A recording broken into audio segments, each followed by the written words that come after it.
नमस्कार दोस्तों, daily current affairs programme में आपका स्वागत है। इस प्रोग्राम में स्टार्टिंग में आपको 10 क्वेश्चन दिया जाता है। इसके अलावा अन्य इन्फॉर्मेशन जो भी होगा उसके बारे में बात करेंगे। तो आइए, करंट अफेयर्स का पहला क्वेश्चन जो है आपके स्क्रीन पर है।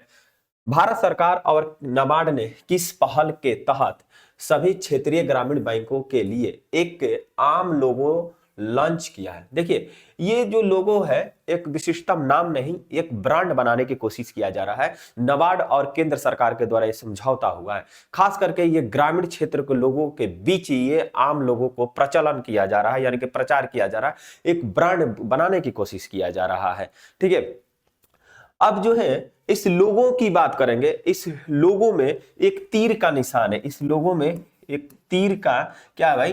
तीर का निशान है, यानी कि ऊपर के तरफ ऐसे तीर है। अब ये तीर जो है ग्रामीण क्षेत्र के, याद रखिएगा, ग्रामीण ग्रामीण क्षेत्र के अर्थव्यवस्था, ग्रामीण क्षेत्र के अर्थव्यवस्था और विकास का बात करता है। ठीक है, ग्रामीण क्षेत्र की अर्थव्यवस्था और विकास की बात करता है। साथ ही साथ इसमें देखा जाए हाथ का निशान है। किस चीज का भाई? तो हाथ जो है इसका निशान है। तो ये जो है ग्रामीण क्षेत्र में पालन पालन पोषण पालन पोषण की देखभाल की बात कर रहा है। देखभाल की बात कर रहा है, इसको नोट डाउन करते चलिएगा। तो ग्रामीण क्षेत्र में जो है देखभाल के, यानी कि हाथ जो है उसके निशान को दर्शाता है। ठीक है, इसमें लौ है, लौ यानी कि एक जलता हुआ लौ है। इसमें क्या करता है कि ज्ञान, जागरूकता और सशक्तिकरण,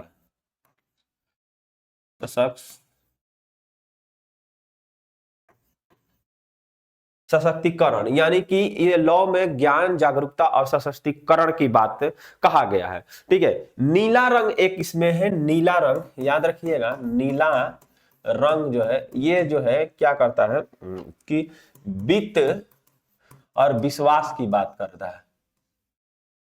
वित्त और विश्वास की बात करता है। नीला रंग जो है वित्त और विश्वास की बात करता है। ठीक है, हरा रंग जो है, इसमें हरा रंग भी है, हरा रंग, तो वो है जीवन। जीवन, हमारे जीवन शैली क्या है? कृषि। जीवन शैली और कृषि पर बात करता है। जीवन शैली और कृषि पर क्या करता है? बात करता है। चलिए, तो ये आपको नोट डाउन कर लेना है, यानी कि हमारे जो वो लोगो है नाबार्ड के द्वारा बनाया गया है, वो एक ब्रांड बनाया जा रहा है। तो उसमें ये आपसे पूछ देगा कि जो नाबार्ड के द्वारा जो लोगो बनाया गया है उसमें तीर क्या प्रतीक करता है? तो प्रतीक जो है यानी कि ग्रामीण क्षेत्र की अर्थव्यवस्था और विकास के बारे में बात करता है। हाथ आपसे पूछे तो वो पालन और पोषण और सहायता की बात करता है। लौ पूछे तो ज्ञान, जागरूकता और सशक्तिकरण की बात करता है। आपसे नीला रंग पूछे तो वित्त और विश्वास की बात है, और हरा रंग पूछे तो जीवन और कृषि की बात करता है। ठीक भाई साहब, तो आगे बढ़ते हैं इसमें। चलिए, नाबार्ड जो इसका मुख्य कार्य है कि ग्रामीण क्षेत्र, जो ग्रामीण बैंकें होती है उस ग्रामीण बैंकों को लोन प्रोवाइड कराता है, और ग्रामीण क्षेत्र की विकास और अर्थव्यवस्था पर ध्यान इन्हीं के द्वारा दिया जाता है।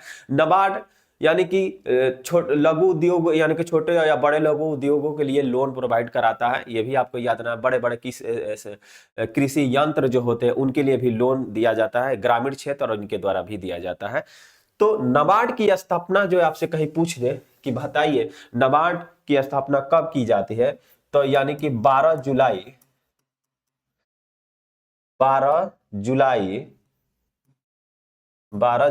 1982 को इसकी स्थापना की गई थी। अधिनियम 1981 था और इसकी स्थापना किया जाता है कब? तो 1982 में। आपसे समिति पूछ दे, ये समिति भी पूछता है किस समिति के सिफारिश पर? तो शिवरमन समिति के सिफारिश पर। ठीक है, शिवरमन समिति के सिफारिश पर नाबार्ड बैंक की स्थापना कर दिया जाता है। कब? तो 12 जुलाई 1982 को इसकी स्थापना कर दिया जाता है। ठीक है, अब आपसे हम लोग जब इसमें ग्रामीण यानी कि क्षेत्रीय ग्रामीण बैंक की बात कर रही है, तो क्षेत्रीय ग्रामीण बैंक को आपसे पूछे कि बताइए कि कब इसकी स्थापना हुआ था, तो 2 अक्टूबर 1900 1975 को इसकी स्थापना हो जाता है, यानी कि 2 अक्टूबर 1975 को ही क्षेत्रीय ग्रामीण बैंक की स्थापना हो जाती है, यानी कि अक्टूबर यानी कि गांधी जयंती के दिन ये इसकी स्थापना होती है। और किस समिति पर पूछेगा आपसे, तो नरसिम्हा राव के समिति पर, यानी कि भारत में जो ग्रामीण बैंक की स्थापना होती है वो किस समिति पर, तो नरसिम्हा राव समिति पर, याद रखिएगा।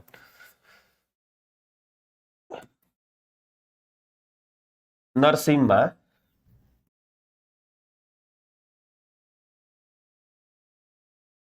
समिति के सिफारिश पर किया जाता है, ठीक है। नरसिम्हा समिति के सिफारिश पर किया जाता है, ये आपको याद रखना है, ठीक। अब जो है ग्रामीण बैंक की हम लोग जब बात कर लिए, तो क्या ग्रामीण बैंक का जनक किसको बोला जाता है, यह भी आपसे क्वेश्चन पूछेगा कि ग्रामीण बैंक का जनक किसको बोला जाता है, या ग्रामीण बैंक किस देश की देन है, यह भी आपसे पूछ सकता है। बीपीएससी में यह क्वेश्चन पूछा हुआ था कि ग्रामीण बैंक किस देश की देन है, किस, तो देखिएगा बांग्लादेश के आप नाम सुने होंगे, ठीक है। बांग्लादेश के एक अर्थशास्त्री थे मोहम्मद यूनुस, ठीक है। इन्हीं के द्वारा जो है ग्रामीण बैंक जो है उसकी स्थापना किया जाता है, ठीक है। इन्हीं के द्वारा क्या कहता है, ग्रामीण बैंक की स्थापना किया जाता है। तो आपसे पूछ दे कि किसने किया था, तो मोहम्मद यूनुस जो है एक बांग्लादेशी अर्थशास्त्री थे, उन्हीं के द्वारा इनकी स्थापना किया जाता है, ठीक। आगे इनको जो है इसी कार्य के लिए नोबल शांति पुरस्कार मिला था, नोबल शांति पुरस्कार मिला था, ठीक है। कब मिला था भाई साहब, तो याद रखिएगा 2006 में मोहम्मद यूनुस को नोबल शांति पुरस्कार मिला था। अब मिला था। नाबार्ड की जो स्थापना हुई थी किस पंचवर्षीय योजना में हुई थी, यह भी आपको याद रखना है। तो यानी कि 1980 से लेकर 85, यानी कि हमको छठी पंचवर्षीय योजना में नाबार्ड की जो स्थापना होती है वो छठी पंचवर्षीय योजना में होती है, यह भी बात आपको याद रखना है। तो चलिए हम लोग कुछ अन्य इंफॉर्मेशन भी ज्ञात किए हम लोग। चलिए अगला क्वेश्चन हमारा क्या है, तो इसका ऑप्शन नंबर क्या हो जाएगा, बी हो जाएगा, 1 RRB 1 लोगो। चलिए अगला क्वेश्चन हमारा क्या है, अगला क्वेश्चन कह रहा है कि जी राम जी बिल 2025 के तहत प्रति ग्रामीण परिवार को सालाना कितने दिनों के भुगतान वाले काम की गारंटी दी जाएगी। अब देखिएगा ये जब संसद में आती है तो विपक्ष के तरफ से इसका विरोध किया जाता है, यानी कि सत्ता पक्ष कहती है कि ये जो मनरेगा जो है, यानी कि मनरेगा जो चल रहा है वो मनरेगा भ्रष्ट है, यानी कि इसमें भ्रष्टाचार अधिकारी भी सम्मिलित हैं, और ये इस योजना के तहत अभी तक भारत में उतनी जो कार्य होना चाहिए वो नहीं हुआ, इसलिए हम क्या कर रहे हैं, इसको हम चेंज कर रहे हैं, ठीक है। तो आपके पास जो है 4 ऑप्शन दिया है, कह रहा है कि भाई कितने दिनों के लिए, तो 90 दिनों के लिए, 110 दिन के लिए, या 100 दिन के लिए, या 125 दिन के लिए। तो भाई साहब याद रखिएगा 125 दिन के लिए कर दिया गया है। अब कितने दिन के लिए कर दिया, तो 125 दिन के लिए, ठीक। अब हम लोग देख रहे कि जी राम जी जो बिल आया, क्या इससे पहले इसका नाम किया था और उससे पहले उसके नाम किया था, ठीक है। यानी कि वही हाल हो गया कि हम भागे किसी और के पीछे, वो भागे किसी और के पीछे, ठीक है। तो देखिएगा पहले स्टार्टिंग में देखते हैं, ये नरेगा था, ठीक। पहले स्टार्टिंग में क्या था, नरेगा, यानी कि 2005 का एक अधिनियम आता है, अधिनियम, उसके तहत जो है नरेगा जो है उसकी स्थापना होती है 2006 में, ठीक है।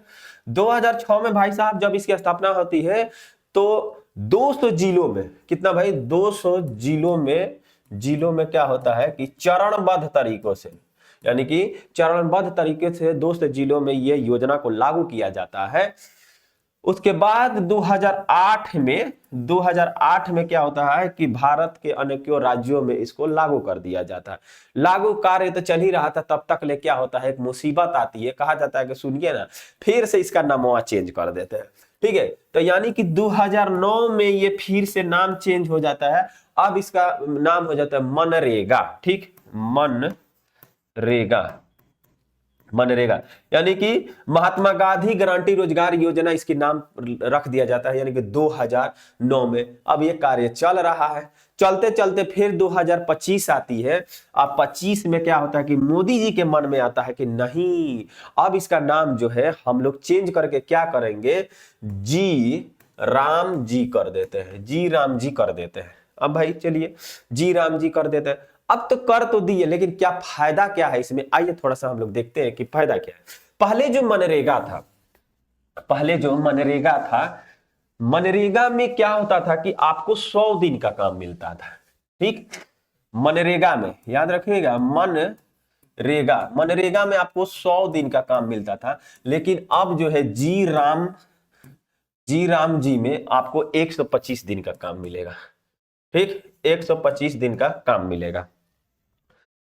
साथ ही साथ इसमें ये मनरेगा जो था उसमें जो था पूरे खर्च जो होती थी केंद्र सरकार उठाती थी। और क्या होता था कि बेरोजगारी भत्ता जो है केवल राज्य सरकार देती थी, यानी कि 100% खर्चा देखा जाए तो केंद्र सरकार के ही थी। लेकिन अब जी राम जी जो बिल आया, इसमें कहा कि भाई साहब हम जो है ना तो बहुतों दिनों से खर्चा उठाते आ रहे हैं, लोड उठाते आ रहे हैं, अब ऐसा है कि आप लोग भी कुछ करिए। यानी कि जब बाप थक जाते हैं तो बेटा को कहा जाता है बेटा तुम कमाओ तबे ना घर में पैसा वैसा आई। ठीक बा, तो 125 दिन का ये कहा जा रहा है। तो अब केंद्र सरकार कह रही है कि नहीं, अब जो है हम रेशियो रख रहे हैं 60, यानी कि हम जो है 100 रुपया अगर जो कमाएंगे हम तो 60 रुपया हम देंगे, 40 रुपया तुम देगा घर में लिया कर। ठीक है, तो 40 रुपया कौन लाएगा भाई, यही बचवा लाएगा, आप 60 रुपया का पप्पा लाएंगे। ठीक, यानी कि केंद्र सरकार कह रहा है कि हम देंगे 60, यानी कि 60 और 40 के अनुपात हो गया। ठीक है, 60 और 40 का अनुपात हो गया, इतना बात याद रखिएगा। अब तो कहीं ना कहीं जो है अब राज्य सरकार पर तो लोड पड़ेगी। अब बहुत ऐसे राज्य सरकार जो है यानी कि काम देने से कतराएगी कि हम काम कम दें, यानी कि ग्रामीण क्षेत्र में जो लोग हैं उनको रोजगार देने से कतराएगी कि हम नहीं दें। ठीक, खैर छोड़िए। अब इसमें जो है एक और बात कहा गया है कि 60 दिन, यानी कि हम 60 दिन, यानी कि साल में 60 दिन ये बंद रहेगा। विंडो जो खुलेगा थी जी राम जी का, वो 60 दिन क्या होगा, बंद रहेगा। 60 दिन कह रहे बंद रहेगा, आप अन्य क्षेत्र में कार्य और करिए, कोई दिक्कत नहीं है। ठीक, चलिए उसके बाद है अगर जो आप जैसे काम चालू हो गया 15 दिन तक ले आपको कार्य नहीं मिला तो आपको भत्ता दिया जाएगा, ये भी याद रखिएगा। ठीक है, तो ये जो है हमारा साल हो गया, 60 दिन का छुट्टी मिलेगा, 60 और 40 का जो है रेशियो मिलेगा, और 125 दिन क्या हो जाएगा भाई साहब, हमारा काम हो जाएगा। ठीक, चलिए तो ये हमारा जी राम जी का बिल था। आगे बढ़ते हैं हम लोग, दूसरा क्वेश्चन हमारा क्या है देखते हैं इसमें। दूसरा तो हमारा हो गया, तीसरा क्वेश्चन देखिए, हमारा तीसरा क्वेश्चन क्या कहता है। तीसरा क्वेश्चन जो कर सुजलम ग्राम संवाद का दूसरा संस्करण वह कौन सा मंत्रालय आयोजित करेगा, यह भी याद रखिएगा। आपके सामने जो है ऑप्शन दे रहा है, ग्रामीण विकास मंत्रालय, ग्रामीण पंचायत राज मंत्रालय, या कृषि मंत्रालय, या जल शक्ति मंत्रालय। ठीक है, तो ये जो हमारा ऑप्शन हो जाएगा जल शक्ति मंत्रालय के द्वारा किया जाएगा। ठीक, अभी जल शक्ति मंत्रालय के मंत्री कौन है ये याद रखिएगा, CR पाटिल, ये मंत्री साहब है, केंद्र में मंत्री है। ये जो सुजलम ग्राम संवाद जो है इसकी शुरुआत जो होती है 2021 में होती है। 2021 में एक मोरी गांव है, मोरी गांव से ये शुरू किया जाता है। ठीक है, मोरी गांव से इसका शुभारंभ किया जाता है। इसका मुख्य उद्देश्य है कि गांव क्षेत्र जो है उस क्षेत्रों में क्या किया जाए, यानी कि जल का उद्देश्य है कि जल का संरक्षण कैसे किया जाए, यानी कि लोगों को साफ पानी कैसे मिले, उसकी गुणवत्ता अच्छी होनी चाहिए, गंदा पानी वगैरह नहीं मिलना चाहिए। तो इनके द्वारा इस बात को कहा गया है, मंत्रालय के द्वारा आयोजित किया गया। साथ ही साथ एक सुजलम ऐप भी किया गया, याद रखिएगा, सुजलम ऐप भी लॉन्च किया गया है। इस ऐप में कहा गया है कि सुजलम ऐप में कहा गया कि हम ग्रामीण क्षेत्र में जो जैसे नल जल योजना जो चल रही है ग्रामीण क्षेत्र में, उस योजना के तहत जो भी है कार्य किया जा रहा है कि नहीं किया जा रहा है, पानी पहुंच रहा है कि पानी टाइम से पहुंच रहा है कि नहीं पहुंच रहा है, इसको देख रेख करेंगे। कहीं पाइप फूटल बा कि फाटल बा, एकरो बारे में बात हम करें। ठीक बा, और हर वार्ड में यानी कि हर गांव में हर वार्ड में क्या किया जाएगा, एक ID नंबर दिया जाएगा, और उस ID नंबर के डिस डेट कोई भी नेक नाम रख दिया जाएगा, चाहे मान के चलो उस ID को शेख हसीना इन्फो वाली नाम रख दिए। अब जो है उस आईडी को जैसे आप खोलिएगा तो उस गांव में कितने लोग हैं, उस वार्ड में कितने लोग, वो दर्शा देगा किनके किनके घर में कनेक्शन गया है। तो सरकार कह रही है कि हम इसके जरिए हम क्या करेंगे, बैठकर देखते रहेंगे कि योजना के लाभ कितने लोगों को मिल रहा है और पानी सही सुधा मिल रहा है कि नहीं मिल रहा है। ठीक है भाई साहब।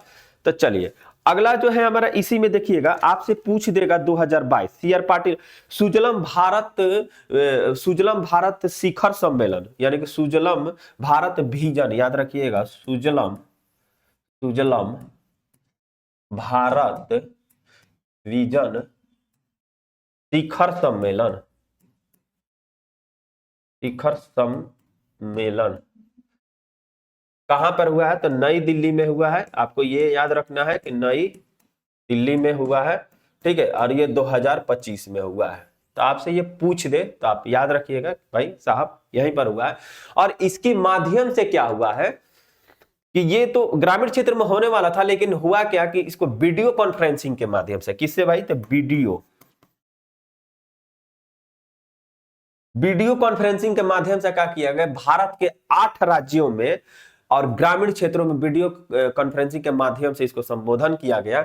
यानी कि आप सबको आता है कि झारखंड है, महाराष्ट्र है, ठीक है, असम है, जम्मू एंड कश्मीर है, ठीक है, कर्नाटक है, इन सभी क्षेत्रों में वीडियो कॉन्फ्रेंसिंग के माध्यम से सुजलम यानी कि आपका ग्राम सुजलम संवाद किया गया है वीडियो कॉन्फ्रेंसिंग के माध्यम से। आपसे ये भी पूछे कि सुजलम भारत विजन शिखर सम्मेलन 2025 कहां पे हुआ है, तो ये याद रखिएगा नई दिल्ली में हुआ है। चलिए आगे हम लोग क्वेश्चन देखते हैं। 4 नंबर क्वेश्चन क्या हमसे कहता है कि बताइए भाई साहब कि 4 नंबर क्वेश्चन, 4 नंबर, किस औपनिवेशिक शक्ति से गोवा की मुक्ति और उपलक्ष्य में प्रतिवर्ष 19 दिसंबर को गोवा मुक्ति दिवस मनाया जाता है। तो आइए देखते हैं हम लोग 4 नंबर। चलिए आपके सामने ऑप्शन दिया है कि ब्रिटिश, पुर्तगाली और डच और फ्रेंच। भाई साहब हमारा ऑप्शन जो हो जाएगा वो हो जाएगा पुर्तगाली। ठीक, अब ये पुर्तगाली जो है आपको मालूम होगा कि 1498 से पुर्तगाली जो है यहां पर पुर्तगाली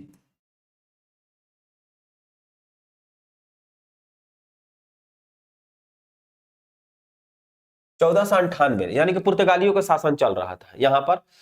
एक ऐसा समय आया था कि पुर्तगाली यहां से हटने के नाम ही नहीं ले रहे थे। ठीक है, पुर्तगाली यहां से हटने के जब नाम नहीं ले रहे थे, और यानी कि भारत जब आजाद भी हो गया था 1947 के बाद, देखा गया कि यहाँ गोवा में भारतीय झंडा नहीं फहराया जा रहा था, यहाँ पर पुर्तगाली अपने झंडे को फहरा। अब हमारा सीना पर केहू छाती गाड़ के आके बैठी, तुम क्या बैठे थोड़ी देर, तो कहने का मतलब है कि अब यहां पर होने लगा भाई कि इसको कैसे किया जाए, आजाद कैसे किया जाए। तो ये सब बात कह रहा था कि अगर जो हमको कोई हटाएगा ना तो हम ना खेले देम, खेलवे बिगाड़ देम। इनका क्या नाम था कि जो भी बना है ना, घर द्वार जितना बना है, कार्यालय वगैरह सब है, हम जाएंगे तो सब तूर फाड़ देंगे, समझ लो। अभी हमको धमकी दे रहा था। अब जो है ये गांव में जो 4 लोग होता है वही लोग आके किसको बता दिया, नेहरू जी को बता दिया। नेहरू जी बोलेगा अरे ससुरा ऐसे करेगा रे तू। नेहरू जी ने क्या किया कि थल सेना, वायु सेना, जल सेना तीनों को भेज दिया। भेजने के बाद के चारों तरफ से घेर दिया। अब ये सब जो है गोवा वाला ब्रिज पर एकदम डांस कर रहा है। ठीक है, गोवा वाला बीच पर अब छोटा सा है नॉर्थ गोवा और साउथ, ये जो है अभी सब घबरा गया कि अब क्या करेंगे। तो अब यहां पर हुआ क्या कि गोवा को याद रखिएगा, गोवा को 1961 में क्या किया गया कि मिला लिया जाता है भारत में। कहा जाएगा नहीं भाई इसको मुक्त कराइए। ठीक है, पुर्तगालियों से मुक्त हो गया 1961 में। ऑपरेशन याद रखिएगा, ऑपरेशन आपसे पूछे कि ऑपरेशन कौन सा, तो ऑपरेशन विजय। ठीक, ऑपरेशन विजय के तहत इसको मुक्त करा लिया गया। ठीक, 1987 में ये राज्य का गठन हो जाता है। ठीक है, राज्य का गठन हो जाता है, राज्य का गठन हो जाता है, और दमन और दीव यहां से अलग होकर केंद्र शासित प्रदेश बन जाते हैं। यह भी आपको याद रखना है कि केंद्र शासित प्रदेश बन जाते हैं। ठीक है, तो केंद्र शासित प्रदेश बन जाते हैं। गोवा को मुक्ति मिल गया, उसीलिए क्या होता है 19 दिसंबर को मुक्ति दिवस मनाया जाता है। एक बात और याद रखिएगा, यहाँ पे भाषा आपसे, अब इसका राजधानी आपसे पूछे कि कहाँ है, तो राजधानी भी याद रखिएगा, पणजी राजधानी है। ठीक है, इसकी राजधानी पणजी। भाषा कौन से बोला जाता है, भाषा आपसे पूछे तो कोंकणी बोला जाता है, कोंकणी बोला जाता है। और हमारे भारत के संविधान में इस भाषा को शामिल किया गया है, ये भी याद रखिएगा। 8वीं अनुसूची में, ठीक है, 8वीं अनुसूची में इसको शामिल किया गया है, यानी कि 22 भाषा को शामिल किया गया है, 22 भाषा को, उसमें आपका ये भी भाषा है। अब किस संशोधन के द्वारा, थोड़ा सा ये भी जान जाए हम लोग। तो 71वें संविधान संशोधन के द्वारा 1992 में 3 भाषा को शामिल किया गया था, नेपाली, मणिपुर और कोंकणी भाषा को शामिल किया गया था। तो ये कुछ हम लोग का इंफॉर्मेशन रहा, आप लोग जान गए, इसको नोट डाउन कर लीजिएगा। चलिए आगे बढ़ते हैं हम लोग। 5 नंबर क्वेश्चन कह रहे थे कि ओमान अपनी हाल ही में यात्रा के दौरान भारतीय प्रधानमंत्री नरेंद्र मोदी को कौन सा नागरिक सम्मान दिया। बाप रे बाप, खाली नरेंद्र मोदी जी ने खाली नागरिक सम्मान प्राप्त कर रहे हैं। अभी तक भारत, यानी कि 2025 की बात करेंगे, 2025 तक मोदी जो है 29 देशों से सम्मान, नागरिक सम्मान ले लिए हैं भाई। ठीक है भाई, 29 देशों से आपसे पूछ लेगा।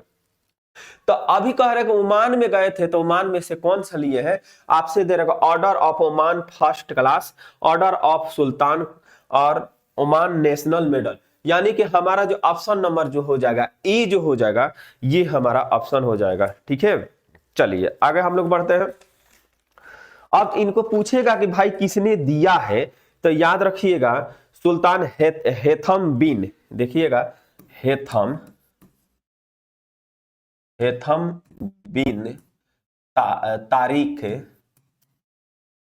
हेथम बिन तारिक एक सुल्तान जो है, हेथम बिन तारिक, उन्हीं के द्वारा यह पुरस्कार क्या हुआ है कि दिया गया। ठीक है, अल सैयद उनका पूरा नाम है, अल सैयद।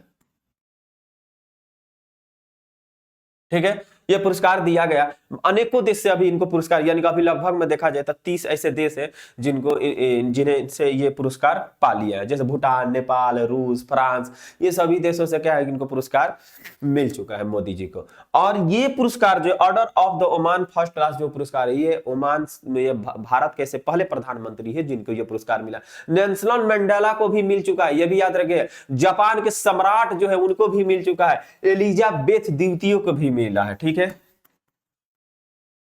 मंडेला को भी मिल चुका है, और उसके बाद जो एलिजाबेथ द्वितीय को भी मिल चुका है। ठीक है, तो नेल्सन मंडेला, एलिजाबेथ द्वितीय और जापान के सम्राट को भी मिल चुका है। तो आइए हम लोग आगे बढ़ते हैं। चलिए, 5वां हो गया हमारा क्वेश्चन, 5वां हो गया। छठा क्वेश्चन देखिए हमारा क्या कह रहा है। छठा क्वेश्चन कह रहा है कि प्रसिद्ध मूर्तिकार रामजी सुतार, जिनका हाल ही में क्या हो गया, एक मिनट,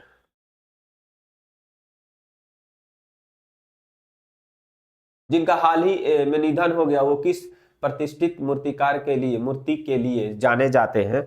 तो आपको याद रखना पड़ेगा भाई किस मूर्ति के लिए जाने जाते हैं। तो ऑप्शन है आपका statue of unity, statue of unity.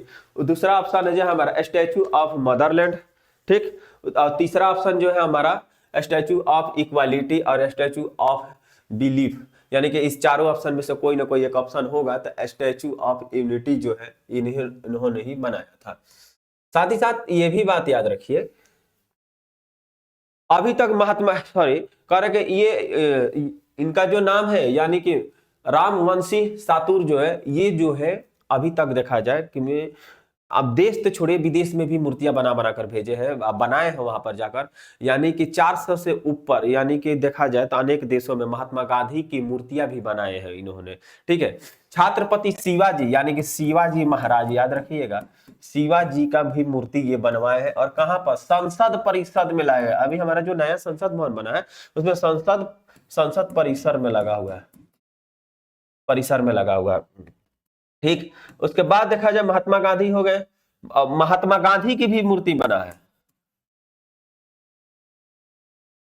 Mahatma Gandhi की मूर्ति कहां पे लगा है, तो संसद परिसर में लगा हुआ है। ये भी याद रखिएगा, आपसे पूछ देगा कि कहाँ पर लगा हुआ है बताइए, तो ये लगा हुआ संसद परिसर में, इनकी मूर्ति भी लगा हुआ है। छत्रपति शिवाजी के बनाए, महाराज महात्मा गांधी के बनाए, चम्बल देवी के बनाए हैं, सॉरी चंपल देवी के बनाए हैं। ठीक है, आगे जब इनको देखते हैं हम लोग कि पद्म भूषण इनको कब मिला, याद रखिएगा, आपसे पूछ देगा कि पद्म भूषण इनको कब मिला, तो 2016 में इनको पद्म भूषण मिला। पद्म श्री पूछ दे आपसे कि बताइए कि पद्म श्री कब मिला, तो पद्म श्री जो है 1999 में इनको मिला। अभी हाल ही में महाराष्ट्र सरकार जो है महाराष्ट्र भूषण पुरस्कार, ठीक है, भूषण पुरस्कार देने वाली थी, तब तक ले क्या हुआ कि ये टपक गए, चले गए। ठीक है, आ गई है। तो ये किससे समय, स्टैच्यू ऑफ यूनिटी जो है सरदार वल्लभ भाई पटेल से। ठीक है, तो याद रखें सरदार वल्लभ भाई पटेल से संबंधित है। ठीक है, सरदार वल्लभ भाई पटेल से 182 मीटर ये मूर्ति की लंबाई है और ये गुजरात के केवड़िया जिला में है, ये भी याद रखिएगा। ठीक, चलिए आगे बढ़ते हैं हम लोग। 7वां नंबर क्वेश्चन देखा जाए हम लोग को क्या कह रहा है। 7वां नंबर क्वेश्चन कह रहा है कि नासा ने इंटरनेशनल स्पेस एप्स चैलेंज 2025 में किस भारतीय टीम ने सर्वाधिक प्रेरणादायक पुरस्कार जीता है। तो आपके सामने जो है स्टेलर इनोवेटर्स, स्पेस पाइनियर्स, फोर्टिनिक्स एविडिस, यानी कि ऑप्शन नंबर हमारा जो सी हो जाएगा। ठीक है, आपको याद रखना पड़ेगा दूर दराज जो क्षेत्र है, दूर दराज जो क्षेत्र है उस क्षेत्र में हुआ था क्या कि मान के चले कि नेट वोट के कमी जब हो जाती है ना, तो दूर दराज क्षेत्रों में नेट के जब कमियां वगैरह हो जाती है तो उसको ये कनेक्टिंग यानी बढ़ाने के लिए, नेटवर्किंग बढ़वाने के लिए इन्होंने 700 मिलियन, याद रखिए कितना, तो 700, यानी कि नासा के द्वारा 700 मिलियन ब्रॉड जो है ब्रॉडबैंड, ठीक है, इन्होंने लगाया है। ठीक, जिससे क्या हो गया, नेटवर्क सभी क्षेत्रों में क्या हो रहा है, आसानी तरीके से मिल रही है। और ये जो है कनेक्टिविटी प्रदान कर रहा है। चेन्नई में एक चेन्नई की ये टीम है, यानी कि कौन सा फोटोनिक्स ओडिस जो है, ये कहा कि एक चेन्नई की टीम है और उसी टीम के सदस्य जो है उनके द्वारा किया गया। जैसे मनीष, इस सदस्य में देखा जाए कि मनीष डी है, मनीष डी है, MR जी है, शक्ति आर है, शक्ति आर, ये लोगों ने इस टीम में काम किया है। और दूर दराज जो क्षेत्र है जहां पर कनेक्टिविटी नहीं है नेटवर्क की, तो उनके द्वारा ये 700 मिलियन ब्रॉडबैंड जो है लगाया गया है। ठीक, अब जो है नासा की बात जब हम लोग कर रहे हैं, तो नासा की स्थापना कब होती है, तो नासा की स्थापना जो होती है 1958 में इसकी स्थापना कर दी जाती है। ठीक है, और इसका हेडक्वार्टर अगर जो आपसे पूछे तो कहां पर होता, वाशिंगटन, याद रखिएगा वाशिंगटन DC में है, यानी कि अमेरिका में। ठीक, अमेरिका में है नासा। अब इसमें देखा भारतीय लोग भी, राकेश शर्मा जो है इसमें काम किए हैं। अभी तक ले कहा जाएगा लगभग 20,000 से अधिक लोग भारतीय जो है इस नासा में अनेक क्षेत्रों में कार्य कर रहे हैं। ठीक, आगे बढ़ते हैं हम लोग। 8 नंबर क्वेश्चन देखिए क्या कह रहा है हमारा। 8 नंबर क्वेश्चन कह रहा है कि भारत ने हाल ही में दिसंबर 2025 में किस खाड़ी देश के साथ कॉम्प्रिहेंसिव इकोनॉमिक्स पार्टनरशिप में एग्रीमेंट पर साइन किया है। तो ये जो है हमारा साइन किया है संयुक्त अरब अमीरात के साथ, सऊदी अरब, ओमान, यानी कि ओमान के साथ जो इन्होंने साइन कर लिया है। ठीक है भाई साहब, ओमान के साथ, ओमान के साथ। ऑप्शन नंबर क्या हो जाएगा हमारा, बी हो जाएगा, ऑप्शन नंबर बी, ओमान के साथ समझौता किया। अब इसमें देखिएगा ओमान और भारत के बीच जो समझौता हुआ, कहा गया इसमें मुक्त व्यापार की बात की गई है कि हम लोग क्या, अगर जो हमारे देश की वस्तु आपके देश में जो वस्तु जा रही है सामान, उस पर आप क्या करिए कि कोई टैक्स वगैरह नहीं लीजिए। जब टैक्स नहीं लीजिएगा तो सामान की वस्तु क्या होगी, उस देश में सस्ता होगी। जब सस्ता होगी तो क्या होगी, ज्यादा बिक्री होगा। जब ज्यादा बिक्री होगा तो भारत में उसकी प्रोडक्ट क्या होगी, बढ़ेगी, तो सप्लाई भी ज्यादा होगा। तो इससे क्या होगा, अर्थव्यवस्था और विकास के क्षेत्र में एक महत्वपूर्ण योगदान होगा। तो ये समझौता किया गया। कहा जा रहा है इसमें कि ओमान में 98% से अधिक, यानी कि 98% से अधिक भारत जो है उस पर टैक्स फ्री कर दिया जाएगा, यानी कि टैरिफ टैक्स जो है उसको टैक्स फ्री है। यानी कि वस्तुओं पर टैक्स फ्री कर दिया गया। लेकिन वहीं पर भारत कह रहा है कि ओमान अगर जे, याद रखिएगा, ओमान ओमान अगर जब भारत में कोई वस्तु बेचता है, यानी कि भारत में कोई वस्तु बेचता है, ठीक है, तो उस पर कितना परसेंट, तो वो कह रहा है 78% तक ले हम आपको छूट देंगे। ठीक है, 78% तक ले हम आपको छूट दे रहे हैं।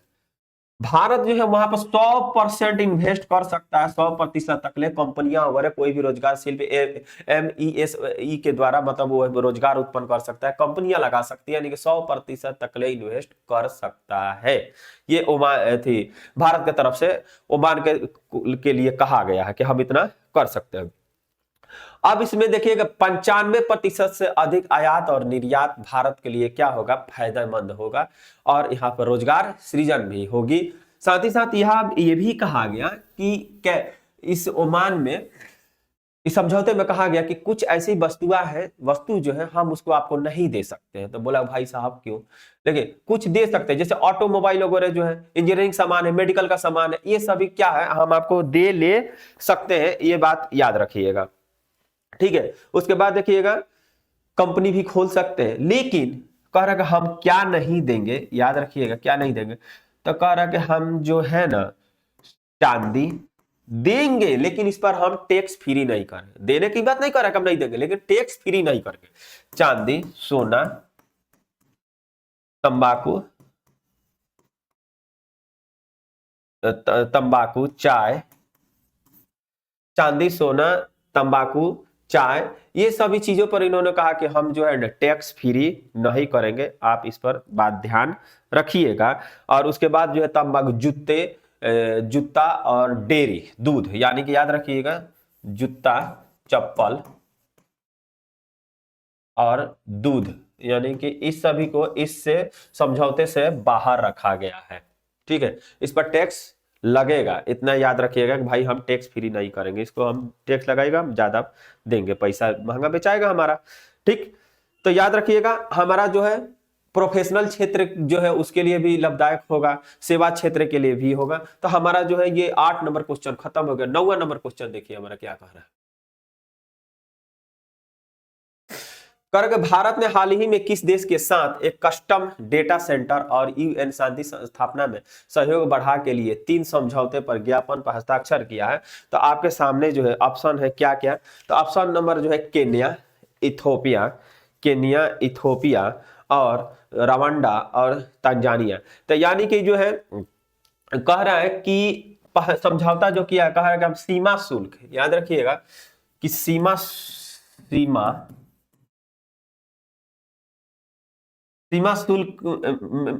शुल्क में हम लोग समझौता करेंगे। सीमा शुल्क पे क्या किया जाएगा कि भाई सीमा शुल्क में हम लोग समझौता करेंगे। डेटा सेंटर की स्थापना किया जाएगा, क्या चीज का, डेटा सेंटर के भी स्थापना किया जाएगा, डेटा सेंटर की स्थापना किया जाएगा संयुक्त राष्ट्र क्षेत्र में, याद रखिएगा डेटा सेंटर की स्थापना किया जाएगा। और संयुक्त राष्ट्र शांति के लिए बढ़ावा दिया जाएगा। ठीक, तो ये जो है 3 किया गया है। और कौन किया है, तो इथोपिया के द्वारा किया गया। और अभी इथोपिया से ही अभी हाल ही में नरेंद्र मोदी को भी पुरस्कार मिला हुआ था। तो ये बात याद रखिएगा। चलिए 4 नंबर क्वेश्चन, लास्ट क्वेश्चन हमारा क्या है, लास्ट क्वेश्चन जो है हमारा, लास्ट क्वेश्चन है कि 2025-26 सीजन में किस टीम ने अपना पहला सैयद मुश्ताक अली ट्रॉफी के खिताब जीता है। तो आपके सामने जो है झारखंड, उसके बाद पंजाब, उसके बाद मुंबई के बाद आपका जो हो जाएगा हरियाणा। तो देखिए भाई साहब यहाँ पर झारखंड जो है ये जीत लिया है। इसमें ईशान किसान जो है ईशान किसान ने अपने एक शानदार शतकीय पारी खेली और शतकीय पारी से यहाँ पे इनको जीत मिलती है। यानी कि 262 रन इन लोगों 262 रन इन लोगों 3 विकेट पर बना लिया था। और ये मैच अपने हाथों में कर लिया था, पुणे में खेला गया था, ये भी याद रखिएगा, पुणे में। ठीक, सैयद मुश्ताक अली ट्रॉफी की किताब इन लोगों ने अपने नाम कर लिया। ठीक, आगे बढ़ते हैं। इसमें सैयद मुश्ताक अली ट्रॉफी जो है इसकी शुरुआत कब होती है, यानी कि इसकी 2006-7 में इंटर स्टेट T20 के नाम से, यानी कि 2006 और 7 में इंटर स्टेट T20 के नाम से, यानी कि घरेलू मैच जो होता है उसके नाम से जाना जाता था। लेकिन बाद में एक भारतीय क्रिकेटर थे, यानी कि सैयद मुश्ताक अली, याद रखिए कौन से भाई, सैयद मुश्ताक अली, सैयद मुश्ताक अली,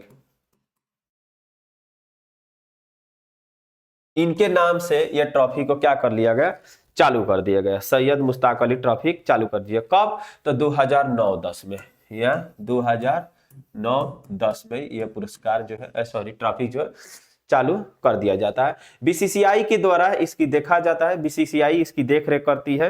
ठीक है, तो आज का हमारा ये 10 क्वेश्चन था, 10 क्वेश्चन समाप्त हुआ। अगर जो वीडियो अच्छा लगा हो तो लाइक करिएगा, सब्सक्राइब करिएगा और इसको शेयर भी करिएगा। ठीक है, चलिए धन्यवाद।